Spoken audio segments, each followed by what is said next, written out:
चीज़ ये जरूर है कि जो इंग्लिश मीडियम है वो इंग्लिश मीडियम है, Hindi medium Hindi medium. Medium की वजह से नुकसान तो उठाना पड़ता ही है। मैं अपनी बात बता रहा हूँ, जब मैंने शुरू किया द हिंदू को पढ़ना तो मुझे 3 से 3.5 घंटे लगता था उस अखबार को पढ़ने में। आप अपना नोट्स बनाइए, उसी पर विश्वास कीजिए। कोचिंग संस्थानों के जो नोट्स हैं उनको सभी विद्यार्थी लेते हैं, तो अपना नोट्स बना करके उन तथ्यों का उसमें प्रयोग करते हैं, वो प्लस में रहते हैं, और जो उसी के भरोसे रहते हैं वो निश्चित रूप से माइनस में रहते हैं। और हम प्री ना पढ़ें, हम न केवल प्री पढ़ें न केवल मेंस पढ़ें, हम ऐसा पढ़ें जिसमें प्री मेन इंटरव्यू तीनों हो। सर अपना नाम और थोड़ा अगर आप एजुकेशन के बारे में दिनेश कुमार तिवारी मेरा नाम है। मैं MA B.Ed नेट हूँ और मेरा ऑप्शनल विषय संस्कृत साहित्य है। आपका इस बार कौन सा अटेम्प्ट है? ये हमारा इंटरव्यू के लिए दूसरा अटेम्प्ट है। और उसके पहले हमने 10 मेंस लिखे। 10 मेंस लिखे। हाँ, 10 और इसके पहले कहीं आपका सिलेक्शन हुआ था? हाँ, मैं इंटर कॉलेज में सहायक अध्यापक के पद पर कार्यरत हूँ। जी सर।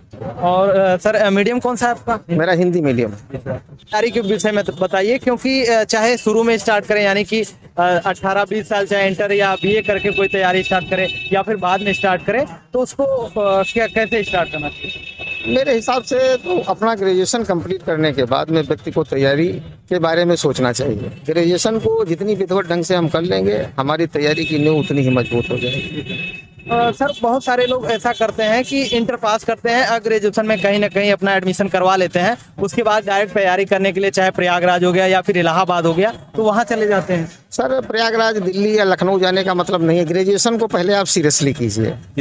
हम लोगों ने अनुभव किया है कि मैंने भी ग्रेजुएशन जिस समय किया उसी समय से तैयारी शुरू कर दी, उसका ये परिणाम रहा कि आज तक जो सफलता से काफ़ी दूर। इसलिए ग्रेजुएशन को सीरियसली लीजिए और उसके बाद ही कोई तैयारी कीजिए। मेरा अपना ये व्यू है। आपने कहीं कोचिंग वगैरह ऑनलाइन कर रखी थी या फिर कैसे? मैंने कोई कोचिंग नहीं की थी। मैं चूँकि अध्यापक हूँ इंटर कॉलेज में, तो मैंने स्वैच्छिक स्वतः अध्ययन किया है। नए एस्पिरेंट तैयारी करना चाहते हैं, चाहे UP PCS हो गया, मतलब किसी भी फील्ड में जाना चाहते हैं, UP PCS या फिर UPSC, तो उनके लिए क्या सजेशन रहेगा? ऐसा है कि मेरा उनके लिए सबसे पहला ये सजेशन है कि इंटरमीडिएट जिस भी बोर्ड से वो कर रहे हैं वो सीरियसली इंटरमीडिएट करें और उसके बाद में ग्रेजुएशन की पढ़ाई करें। वो ICSE से हैं, CBSE से हैं। विशेष रूप से NCERT की जो किताबें हैं वो जितना ढंग से उनको पढ़ेंगे आगे चल करके उतने उनको आराम मिलेगा। सर आप तो एक टीचर हैं, तो आपको क्या लगता है कि मतलब NCERT जो 6 से होती है वो हेल्प करती है ज़्यादा या फिर 9 से स्टार्ट? नहीं, 6 से 6 to 12। Ji sir, 6 to 12। लेकिन हाँ, ये है कि मैथ के विषय में या साइंस के विषय में हम उसको 10th तक ले सकते हैं। जी सर। और बाकी सर जैसे NCERT तो बहुत सारी, क्योंकि हर क्लास में लगभग 8 से 10 NCERT होती है, मतलब सारी बुक्स होती है अलग अलग सब्जेक्ट्स की, तो उसमें से आप कौन सा सब्जेक्ट प्रेफर करेंगे कि ये एग्जाम के लिए बहुत ही अच्छी हो? देखिए, संविधान, इतिहास, भूगोल, इनको आपको पढ़ना ही है, क्योंकि कंपटीशन की रीढ़ है। इन्हीं के पर आगे चल करके आपकी इमारत तैयार होगी और विज्ञान की भी आप उपेक्षा नहीं कर पाएंगे। और बाकी सर आपका हिंदी मीडियम रहा है, तो हिंदी मीडियम के लोग बोलते हैं कि मैगजीन्स हो गया या फिर जो करंट अफेयर हो गया, उसका सोर्स क्या होना चाहिए, उसको आप बता दें। देखिए, हिंदी मीडियम में सामग्री की मुझे तो कहीं किसी भी स्तर पर कोई कमी नहीं महसूस हुई। लेकिन एक चीज़ ये जरूर है कि जो इंग्लिश मीडियम है वो इंग्लिश मीडियम है, Hindi medium Hindi medium. Medium की वजह से नुकसान तो उठाना पड़ता ही है।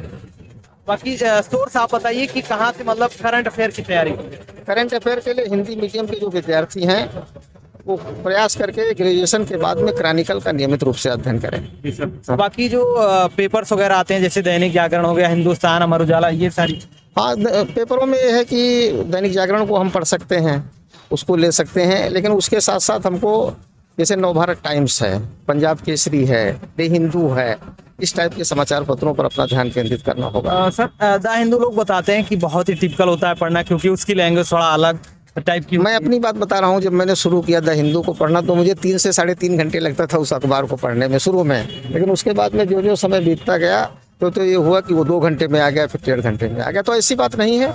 उसके लिए आपको डिक्शनरी लेनी पड़ेगी और एक रजिस्टर रखना पड़ेगा कि किन शब्दों को आज हम नहीं जान पाए, किनको कल नहीं जान पाए, किनको, धीरे धीरे आपके रूटीन में आ जाएगा। बाकी सर जैसे प्रीलिम्स का एग्जाम हो गया या फिर मेंस का एग्जाम हो गया, तो उसके लिए नोट्स वगैरह कैसे बनाना चाहिए, कितना हेल्पफुल होता है? देखिए, जब आप NCERT को पढ़ें तो आप उसका नोट्स बनाएं। वो नोट्स जीवन भर आपके काम में आएगा और मैं तो कहूँगा जीवन के बाद काम आएगा अगर कोई उसको पढ़ेगा तो आप अपना नोट्स बनाइए, उसी पर विश्वास कीजिए। कोचिंग संस्थानों के जो नोट्स हैं उनको सभी विद्यार्थी लेते हैं, लेकिन जो अपना नोट्स बना करके उन तथ्यों का उसमें प्रयोग करते हैं वो प्लस में रहते हैं, और जो उसी के भरोसे रहते हैं वो निश्चित रूप से माइनस में रहते हैं। क्योंकि आज की ये स्थिति है कि 1869 स्टूडेंट चाहिए थे इंटरव्यू के लिए और 1285 लोग मिले हैं। मतलब न्यूनतम योग्यताधारी लोग नहीं मिल पा रहे। तो सबसे पहले तो हमको अपने बेस को मजबूत करना, और हम प्री ना पढ़ें, हम न केवल प्री पढ़ें न केवल मेंस पढ़ें, हम ऐसा पढ़ें जिसमें प्री मेन इंटरव्यू तीनों हो। और बाकी सर, जैसे बहुत सारे लोग जो है इंटरव्यू के लिए अलग से तैयारी करने जाते हैं कहीं कोचिंग्स वगैरह में, तो उसके उनके लिए आपका क्या सजेशन रहेगा कि इंटरव्यू के लिए तैयारी कैसे करें? देखिए, इंटरव्यू एक ऐसी है, इसके विषय में अगर संक्षिप्त में कहा जाए तो ये ऐसी घटना है जिसको आप अनहोनी कह सकते हैं। इंटरव्यू का कोई प्लेटफॉर्म नहीं, कोई क्षेत्र नहीं है किस क्षेत्र से उठेगा। अब आप मेरे इंटरव्यू को ले लीजिए, ऑप्शनल पर कोई सवाल नहीं, करंट अफेयर्स पर कोई सवाल नहीं, तो इंटरव्यू में क्या पूछा जाएगा इस विषय में कुछ कहा नहीं है, इसलिए उसके तनाव को अपने दिमाग पर हावी नहीं होने देना चाहिए। और बहुत सारे लोग मॉक इंटरव्यू देते हैं कोचिंग्स वगैरह में जाकर, तो वो कैसा रहता है? देखिए, मार्क इंटरव्यू जो लोग ले रहे हैं या जो लोग दे रहे हैं वो भी कुछ न कुछ पूछ ही रहे हैं किसी न किसी विषय को। अब अगर मार्क इंटरव्यू में उन्होंने जो पूछा वही अगर यहाँ पूछ दिया गया तब तो आप सफल हैं, अगर वो चीज़ नहीं पूछी गई तो फिर ये है कि आप माइनस में। थैंक यू सर बात करने के लिए।